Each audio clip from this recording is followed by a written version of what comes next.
Je vais prendre quelques questions, si vous en avez. Voilà. Hop, je vais boire un peu d'eau. Vous êtes 242 en live, les mecs, ça fait plaisir. Faites péter la barre des likes. J'espère en tout cas déjà que ça vous plaît pour le moment.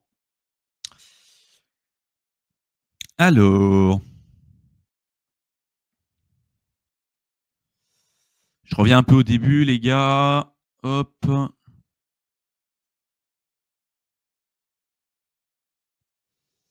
Ouais, très lent probablement le dernier, avec tous les gros qui sont dessus. La crypto ne sera plus jamais pareil après ça. Bah, ça se professionnalise de plus en plus, c'est clair.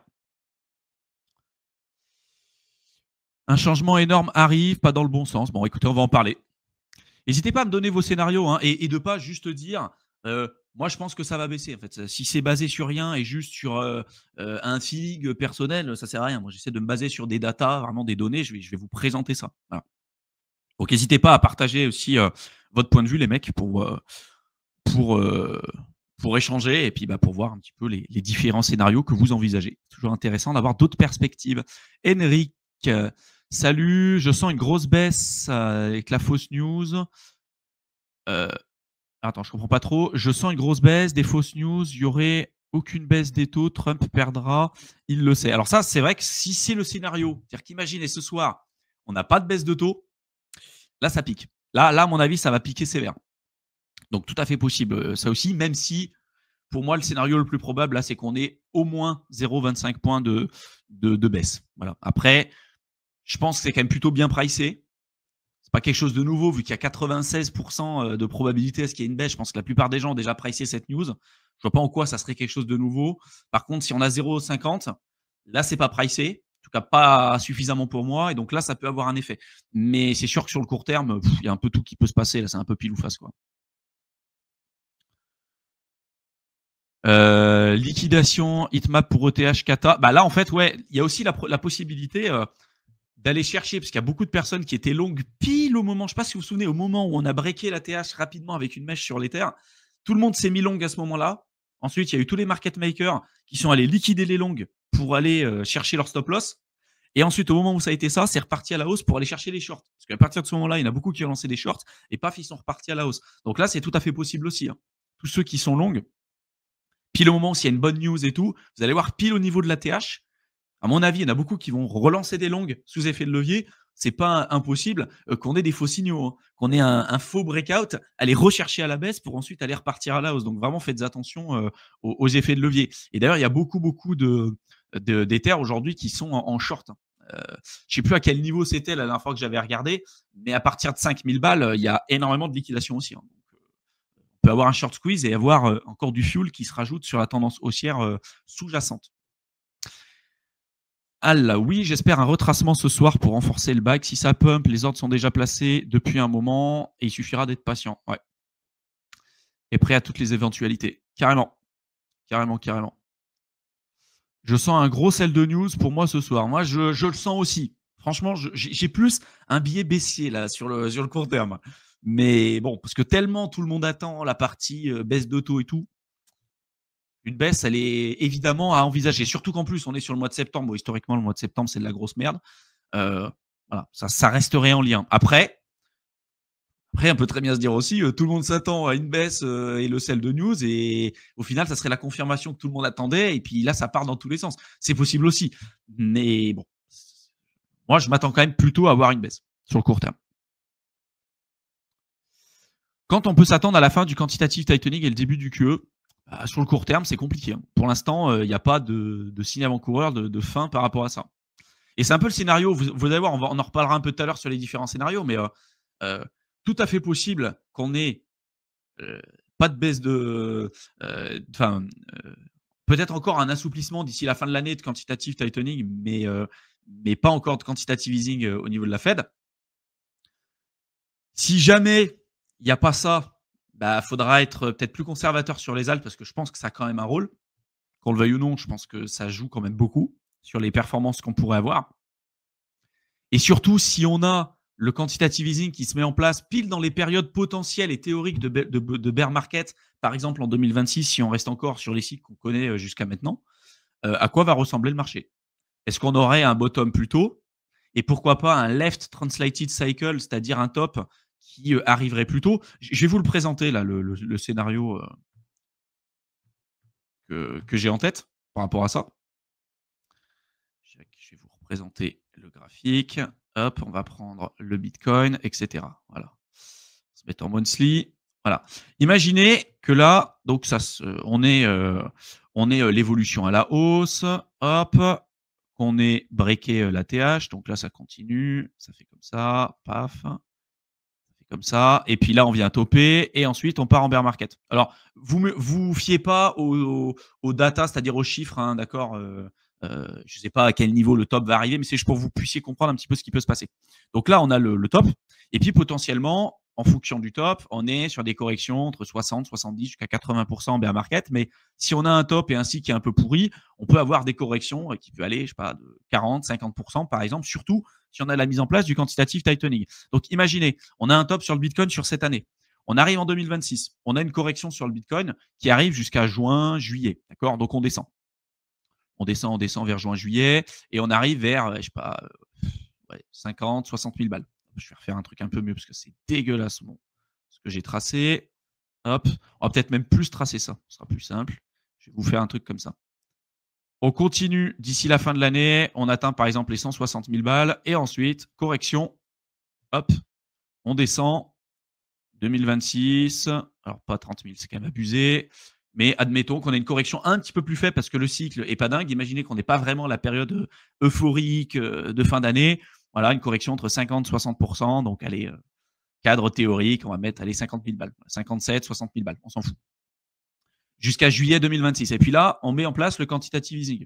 Quantitative easing, on arrive à un bottom du coup plus tôt que prévu, potentiellement, avec les instituts qui rachètent plus tôt, etc. Et là, du coup, vu qu'on n'a pas vraiment eu un vrai bear market, on aurait peut-être un top qui arriverait plus tôt que prévu, donc avec ce qu'on appelle un left translated cycle, donc un top qui arriverait plus tôt. Donc une continuation sur 2027, 2028 par exemple. Alors, on s'en fout du montant, hein, vous ne fiez pas encore une fois au montant théorique Bitcoin par rapport au dollar, on s'en fout. C'est juste pour vous montrer un petit peu à quoi ça pourrait ressembler. Et ensuite, vu qu'on arriverait sur un top plus tôt que prévu, un bear market séculaire qui durerait plutôt 2 ans. Donc 2028, top de cycle. Et puis, je sais pas, 2029, 2030, un bear market qui serait plus long que prévu. Voilà, après, je sais pas à quoi ça pourrait ressembler. On peut même le faire monter. Là, ici, ça serait plutôt vers mi-avril 2028, plutôt quelque chose comme ça. Voilà, et quelque chose comme ça. Et avec un bear market, au lieu que ça dure 1 an, donc avril 2028, eh ben, ça continuerait jusqu'en avril, par exemple, 2030. Donc en fait, ça, c'est un scénario qui est possible. C'est un scénario où on se dit, bah en fait, vu qu'il n'y a pas eu du quantitative easing et tout machin sur ce cycle, on arrive en bear market, l'impression monétaire à mort parce qu'ils n'ont pas le choix, continuation de baisse de taux, voire même taux à zéro, quoi qu'il en coûte, parce qu'il y a un truc qui se pète dans l'économie, grosse récession. On a un bear market qui arrive plus tôt que prévu, avec peut-être un bottom qui arriverait sur juin, juillet, août 2026. Là où beaucoup de gens s'attendraient à un bear market qui durerait 1 an, bah, au final, non. Et puis, au lieu d'avoir 70-80% de correction, on aurait, je sais pas, 40-50% de correction, peut-être pas plus. Et ensuite, on repart à la hausse, pile sur 2026. Ça couperait l'herbe sous le pied de beaucoup de personnes, hein. On repart directement à la hausse pendant 2 ans, jusqu'en 2028. Pour ensuite, là où les mecs se disent, ah, c'est là le season, c'est le moment de commencer à investir parce que le Bitcoin a bien performé. Là, tu pars en gros bear market pendant 2 ans parce qu'en fait, tu as eu un top left translated, donc plutôt sur la gauche, plutôt que prévu. Voilà. Ça aussi, c'est un scénario à envisager. Donc après, on peut faire autant de pronostics qu'on le souhaite. On peut s'amuser à faire autant de pronostics qu'on le souhaite, mais ça reste pour moi un scénario à envisager. Je ne sais pas si j'ai répondu à ta question, mais ça, c'est quelque chose que j'envisage. On est dans la première phase qui va permettre à l'ETH de faire un gros pump. Arrivera octobre-novembre l'acceptation par la SEC du staking sur les ETF avec la continuation de la baisse des taux explosifs. C'est ce que je pense aussi. Tu estimes à combien de semaines la alt season? Très compliqué. En fait, moi, je n'estime pas en termes de timing. Je regarde par rapport aux indicateurs. Je regarde ce que me disent aujourd'hui, ce que me présentent les indicateurs. Voilà. Si à un moment donné, tu vois que la dominance du Bitcoin, elle a une vraie confirmation de continuation de la tendance, que l'Ether est à l'ATH, qui perd des parts de marché en termes de dominance au profit des alts, bah là, tu te dis, OK, on commence à avoir des vraies rotations de capitaux et qu'en plus de ça, tu couples ça avec la partie on-chain qui te valide ce truc-là, tu te dis: «OK, là, on est en alt season». Mais de se dire: «J'estime, en termes de timing qu'on aurait la alt season à ce moment-là», c'est très compliqué. Regardez, hein, tous ceux qui estimaient, la fameuse, performance de l'Ether et des alts sur Q1, Q2 2025, sont tous plantés, hein. Donc, attention à ça.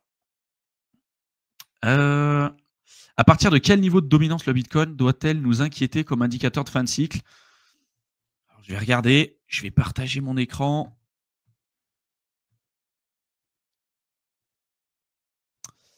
On va regarder les différents retracements. Hop. Regardez, hein, historiquement parlant, quand vous êtes là, hein, entre 47 et 38, ça commence à puer la merde, hein. D'accord, hein. Donc après, si vous êtes conservateur, vous pouvez déjà commencer à prendre des profits de vos alts par rapport au Bitcoin sur des niveaux comme ça, si on descend, hein, entre les 52 et les 46. Et pour moi, à partir de 46, il faudra commencer à prendre des profits, hein. Là, d'ailleurs, tout le monde vous dira c'est de la merde, faut pas prendre de profit, c'est pas intéressant, les alts vont continuer de performer et tout. Donc après, bah regardez, hein, ça peut durer un certain temps, on peut consolider pendant un certain temps, pendant des périodes comme ça, hein. Mais historiquement parlant, quand on vient chercher des niveaux là, les mecs qui vous diront non, mais là à 40%, on va chercher plus bas parce que c'était ce qu'on avait eu avant. Attention. Voilà, là, quand vous êtes dans la zone rouge, c'est des zones un peu risquées. Pour moi. Yadox, ça fait un thread sympa sur les taux et les marchés. Perso, j'ai le même scénario que toi. Un petit sell de news de quelques jours et puis après une reprise en fin d'année. Ouais, moi c'est ce que j'ai aujourd'hui. Il y aura une baisse de taux. Il avait dit la dernière fois qu'il pensait fortement à baisser les taux. Ouais, après, des fois, il dit des trucs, mais il ne le fait pas non plus, hein. Il y a plein de moments où il a dit qu'il allait faire des choses. Et puis, regarde les datas. Si derrière les datas lui disent non, il n'y a pas d'intérêt de baisser les taux, il ne les baissera pas. Mais aujourd'hui, le taux de chômage augmente. Il y a pas mal d'impayés aussi parce que les taux sont importants. Donc, le poids de la dette avec des taux variables à l'étranger, il n'y a qu'en France où on a des taux fixes, hein.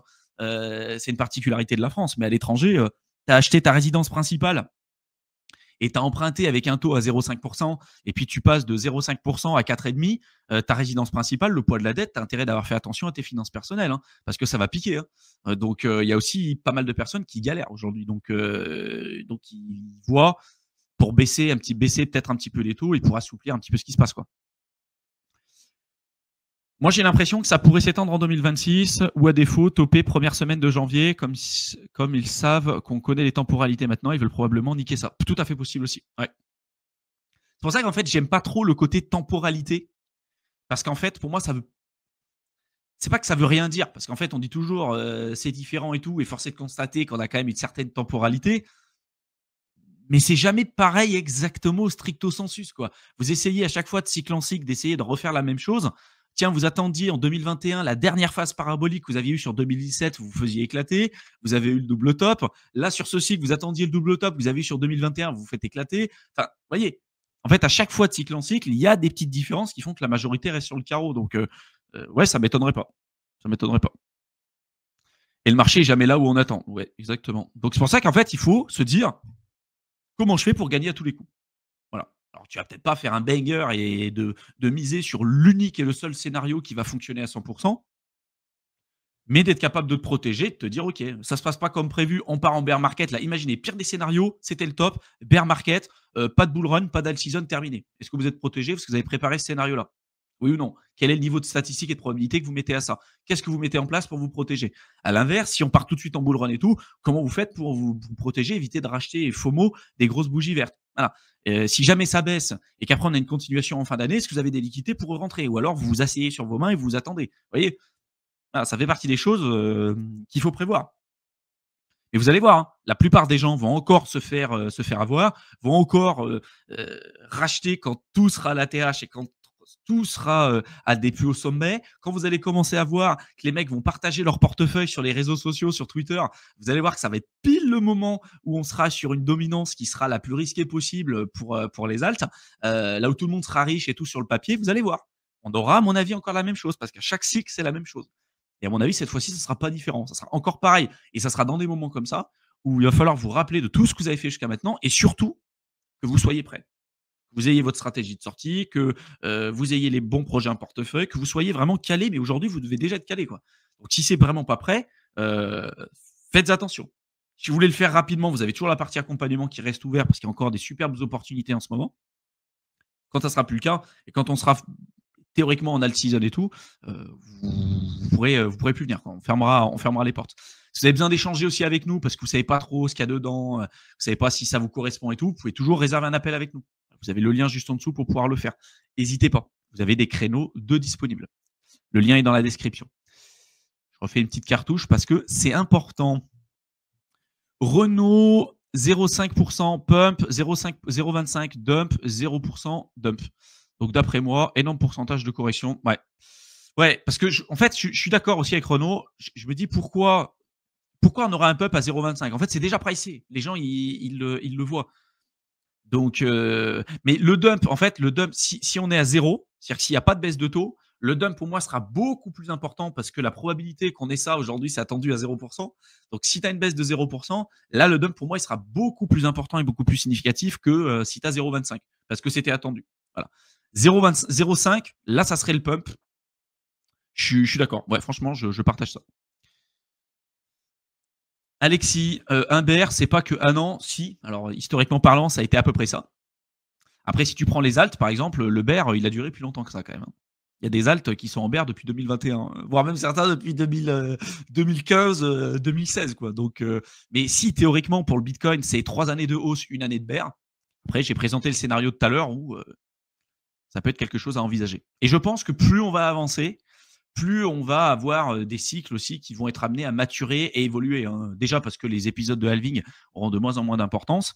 Et puis en plus de ça, parce que le marché est mature. Voilà. Et qu'on ne peut pas rester sur des trucs qui seront autant cycliques tous les 4 ans jusqu'en 2145, la date à laquelle théorique on est censé miner le dernier Bitcoin. Quoi. Smart DJen qui dit tout le monde parle de celle de news avec une baisse pour septembre et le dernier trimestre haussier. Souvent, c'est l'inverse avec des attentes qui arrivent. Celle de news peut arriver après. Possible aussi. Après, vous allez voir, hein, pourquoi je parle justement d'une augmentation en fin d'année. C'est parce qu'aussi, d'un point de vue macro et d'un point de vue données, ce que je vais vous présenter tout à l'heure, ça va dans ce sens-là aussi. Les données on-chain, les données macro, etc., vont dans ce sens. Ce n'est pas un truc que je sors de mon chapeau. Après, on peut se dire, oui, tout le monde pense ça parce que le consensus, il est comme ça. Donc, moi, je prends l'esprit contrarien. Mais après aussi, je pense qu'il faut accepter de se dire, là, je vais contre les statistiques, tu vois. Si tu as à un moment donné, vous allez voir avec les statistiques que je vais vous montrer, il y a beaucoup plus de chances et de probabilité d'avoir une continuation de la tendance sur la fin de l'année parce que c'est ce qu'on a connu depuis des dizaines d'années, notamment sur la partie marché boursier, finance traditionnelle. Donc, je vois pas un S&P 500 breaker la TH sur les prochains mois et le Bitcoin rester comme ça et ne rien faire du tout. En fait, c'est quand même plutôt bien lié aujourd'hui. Donc après, il y a aussi le truc de se dire avoir l'esprit contrarien juste pour se dire j'ai l'esprit contrarien parce que tout le monde pense comme ça. Ça peut être une manière de voir les choses. Mais après, voilà, si les statistiques sont en grosse majorité contre nous, ça me paraît risqué aussi, quoi. Mais dans tous les cas, voilà, pour moi, il faut se préparer à tout. Et garder la tête froide pour prendre des profits. C'est pour ça qu'il y a aussi, si aujourd'hui vous êtes déjà assis sur des super gros profits, plus-value latente, de se préparer à ce que dit Smart Digen, qui est aussi un scénario potentiellement envisagé. Prendre des profits, de se dire au moins là c'est bon, je suis sécurisé, j'ai déjà mes plus-values, je suis tranquille. Après, on est tranquille, quoi. Voilà. Jérémy, salut. Sur quel site on peut voir les indicateurs et sur lesquels vraiment surveiller pour voir la alt season? Et bull market. Alors, bull market, je pense que tu veux dire. Alors, il y a plein de sites on-chain. Je t'invite à regarder nos précédents lives, on en a quand même énormément parlé. T'as Alfractal, mince. Tu vas avoir Glassnode, tu vas en avoir, enfin, t'en as une dizaine. Aujourd'hui, t'as CryptoQuant, t'en as beaucoup. Après, il faut les sélectionner quand même parce que tous ne se valent pas. Et puis après, tu peux démultiplier et avoir 60 000 indicateurs. Mais s'ils se calculent tous à peu près de la même manière, c'est dommage. Nous, on en utilise à peu près une soixantaine qui n'ont pas vraiment de lien les uns par rapport aux autres et puis qui calculent de manière différente. Et c'est des indicateurs, tu vois, qui n'ont pas vraiment de lien les uns par rapport aux autres. C'est-à-dire que tu as les indicateurs macro, on-chain, techniques, fondamentaux, empiriques, etc., etc. Et donc, après, on fait des probabilités et des statistiques là-dessus. C'est ce qu'on partage notamment sur Crypto Investisseur et l'accompagnement. Et ça permet d'avoir un panel d'indicateurs qui ont très, très bien fonctionné, qui continuent toujours d'actualité aujourd'hui, et de savoir où est-ce qu'on se situe dans le cycle et quel est le scénario le plus probable. Voilà. Et d'adapter son portefeuille par rapport à ça. Après, d'en avoir 50 000 différents, je pense que c'est risqué. Qu'après, ça crée de la complexité. L'idée, c'est d'avoir quelque chose qui est simple. Si on prend une partie de take profit, tu conseillerais quoi? Garder en stablecoin ou renvoyer sur alors CB, c'est quoi? Sur carte bancaire? Ça dépend ce que tu veux faire. Moi, je vais partir du principe que ta question, Al, si tu prends des profits, les profits que tu as, tu ne les réinvestis pas. Donc, en tout cas sur ce cycle. C'est-à-dire que si tu prends des profits, c'est des profits validés et tu auras toujours le temps de réinvestir dans les prochaines années quand ça sera toujours intéressant et quand le marché se calmera. Parce que là, on est clairement en bull run. Hein, d'accord, les news qu'on a, tous les trucs, tu n'as pas du tout ces news-là quand tu es en bear market. Hein. Si tu as connu le bear market, c'est un petit peu comment ça se passe. Donc, moi, l'a priori, et ce que je dis depuis des années, les profits qu'on fait, au départ, tu les mets en stablecoin. Tu auras toujours le temps de voir après pour les récupérer en euros, en dollars ou ce que tu veux pour réinvestir sur d'autres classes d'actifs ou réinvestir après en crypto si tu veux le faire. Mais attention à réinvestir des stablecoins qui sont sortis de plus-value en bull run. En général, c'est comme ça que tu perds de l'argent et que tu perds l'intégralité des plus-values que tu as faites parce que l'être humain est très mauvais pour gérer ça et surtout gérer ses émotions dans des périodes d'euphorie comme ça. La dominance du Bitcoin n'ira jamais aussi bas, il y a plus d'al qu'avant et donc de dilution. Alors en fait, c'est pas ça le truc. C'est-à-dire que tu peux très bien avoir une dominance. Alors ça dépend. Quel niveau tu parles de dominance, hein. Je vais repartager mon écran. C'est vrai que j'ai montré différents scénarios, mais si je parle de la dominance, il y a plusieurs niveaux. Hein. Il y a par exemple celui-ci entre les 56 et les 52, entre les 52 et les 47, et après entre 47 et les 40. Moi, franchement, le scénario d'aller toucher ces niveaux-là, j'y crois pas du tout. D'aller potentiellement toucher la barre rouge, j'y crois. Mais le scénario le plus probable, c'est cette zone-là, hein, pour moi. D'accord. Cette zone-là, pour moi, elle est intéressante. Ça peut être des bons signes, un des indicateurs à suivre pour commencer à prendre des profits voilà, à ce moment-là. Mais ce que tu dis, c'est vrai aussi. C'est-à-dire qu'il y a une plus grosse dilution. Et donc, potentiellement, peut-être pas tous les alts vont très, très bien performer. Il y a peut-être beaucoup d'alts qui vont même pas retoucher leur ATH, même sûrement. Sûrement beaucoup d'alts qui vont pas retoucher leur ATH. Donc, si après vous êtes ici et que votre alt, il est encore à 1 x 50 en dessous de l'ATH, attention. Attention, parce que quand vous commencez à arriver là, les couleurs, c'est pas choisi pour rien non plus. Hein. C'est que là, vous commencez à être sur des niveaux qui sont risqués. Mais la dominance, en fait, par rapport aux performances des alts, ça n'a pas un lien direct en fait par rapport à ce que tu disais tout à l'heure. C'est-à-dire que Barn, ce que tu dis, la dominance n'ira jamais aussi bas. Il y a plus d'alt qu'avant et donc plus de dilution. Mais en fait, cette baisse de dominance, c'est la baisse de pourcentage de représentation de Bitcoin sur le marché par rapport à d'autres actifs. Donc en fait, justement, le fait d'avoir plus d'alt et donc plus de dilution, ça permet de faire descendre encore plus bas la dominance du Bitcoin, justement. Par contre, attention, c'est pas parce que la dominance du Bitcoin descend bas que forcément un alt en particulier va très bien performer. Donc en fait, c'est plutôt la baisse des liquidités, la baisse de la dominance du Bitcoin et le déversement des liquidités ne va pas se faire de manière égale et il y a plus de concurrence pour les alts que ce qu'on avait auparavant. Donc les performances seront peut-être plus difficiles à avoir et c'est d'ailleurs pour ça qu'on a des baisses de performance de cycle en cycle sur les alts, ce qui est normal. Mais de se dire la dominance ira pas bas parce qu'il y a plus d'alt et donc plus de dilution, en fait, ça confirme ce que je dis. Si tu as plus d'alt et plus de dilution, pour moi, hein, si tu as plus d'alt et plus de dilution et que les gens sont plus enclins à acheter les alts que le Bitcoin, la dominance va baisser. Parce que justement, c'est un pourcentage de représentation de Bitcoin sur le marché crypto. Tu vois ce que je veux dire? Mais je pense que du coup, ce que tu voulais dire, c'était plus la partie performance des alts en lien direct avec la baisse de la dominance. Et là, en effet, si tu as plus d'alt et plus de dilution, les performances, c'est peut-être plus compliqué à en avoir. Donc, il faut être plus sélectif. Voilà. Et tu dis, on parle de cycle en cycle, mais il y en a eu deux. Alors, il y en a eu plus quand même. Il y a eu le cycle de 2011, le cycle de 2014, qui sont peut-être pas significatifs parce qu'on était encore sur des cycles très jeunes. Après, il y a le cycle de 2017, 2021 et celui qu'on vit. Donc, il y en a quand même un peu plus que ça. Il y avait personne à part les geeks, donc je suis d'accord avec toi. On fait des stats avec 2 occurrences, donc faire des stats sur 2 cycles. Mais je suis d'accord. Je suis tout à fait d'accord avec toi. Faire des stats, en fait, c'est d'ailleurs pour ça que les indicateurs que les gens suivent, comme par exemple le stock to flow et tout, c'est faut être vigilant et que c'est pas parce que tu as un indicateur qui a très bien marché jusqu'à maintenant qu'il va continuer de l'être, parce qu'on est encore sur un écosystème qui est très jeune. Alors, le Bitcoin, en tant que tel, il a 16 ans. 16-17 ans.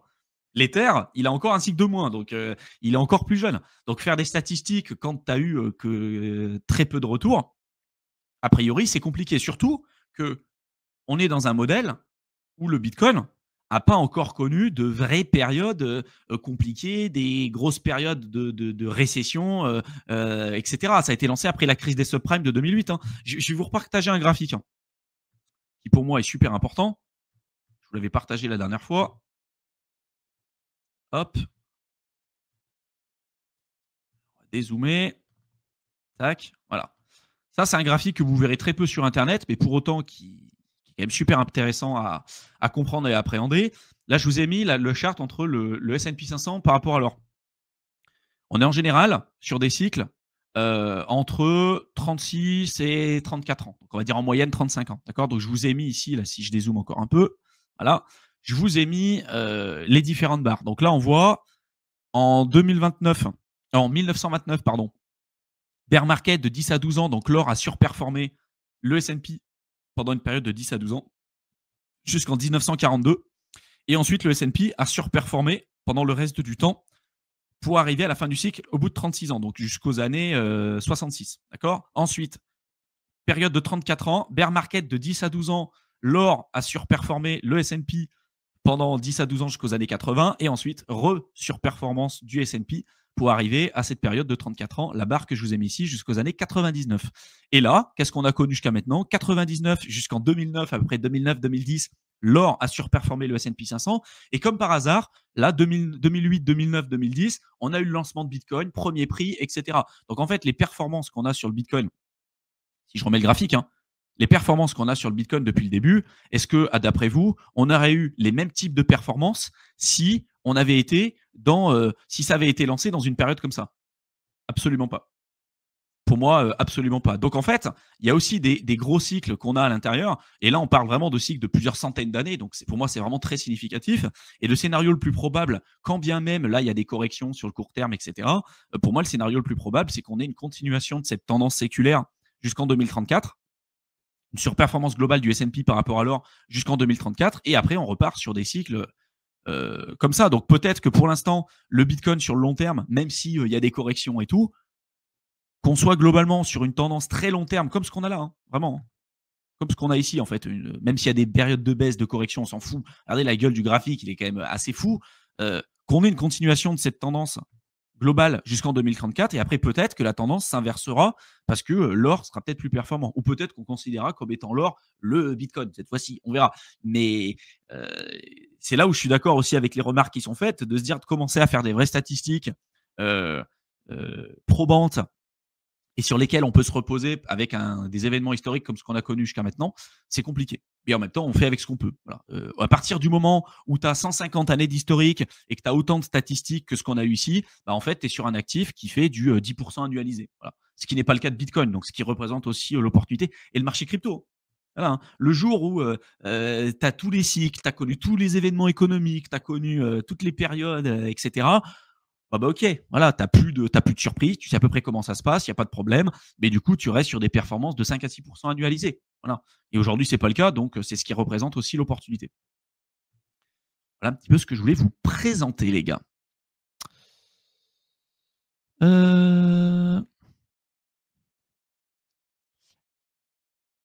L'alt season index est à 85, il me semble, mais il se passe rien. Indicateur un peu gaze, non. Alors, en fait, l'indicateur là concernant la alt season, il te regarde principalement par rapport au RSI et il regarde en moyenne sur 100 alts, si tu as 70 alts qui surperforment le Bitcoin pendant une période donnée, alors ça dépend, tu peux regarder sur la semaine, tu peux regarder sur le mois, tu peux regarder sur l'année, là tu considères que tu es en alt season ou non. Sur la semaine, tu peux considérer que tu es en alt season parce que tu as plein de faux signaux. Tu peux avoir des alts qui surperforment à un moment donné, donc tu peux avoir en effet 85% des alts qui surperforment le Bitcoin sur une période courte. Ouais. Si tu regardes sur l'année, en général, tu es sur des indicateurs qui sont quand même plus fiables. Donc attention, ça reste un indicateur, mais c'est pas le seul, c'est tout.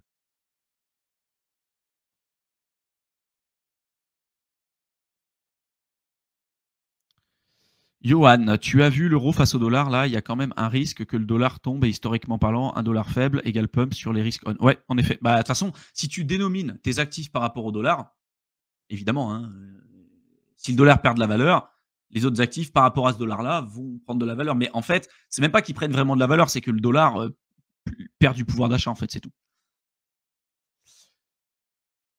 Moi, j'ai l'impression qu'on va avoir une alt-season de malade, ça mature. Ils veulent faire oublier ce marché aux gens et l'envoyer très haut ensuite pour faire croire que jamais ça va redescendre. Je pense aussi. Moi, je pense aussi que justement, il y a plus grand monde qui croit justement à cette partie alt-season et tout. Tout comme ceux qui au début te disaient ouais, mais ça sera que la Bitcoin season. En fait, il n'y aura pas de performance. L'Ether ne performera jamais. Au moment où l'Ether a commencé à dépasser son ATH, bon, ok, l'Ether il performera, mais il n'y aura pas d'alt-season. On verra. Le top 10 commence déjà à très bien performer pour beaucoup de projets. On verra. Mais en général, le consensus a tort. Et la plupart des gens pensent qu'il n'y aura pas d'alt-season.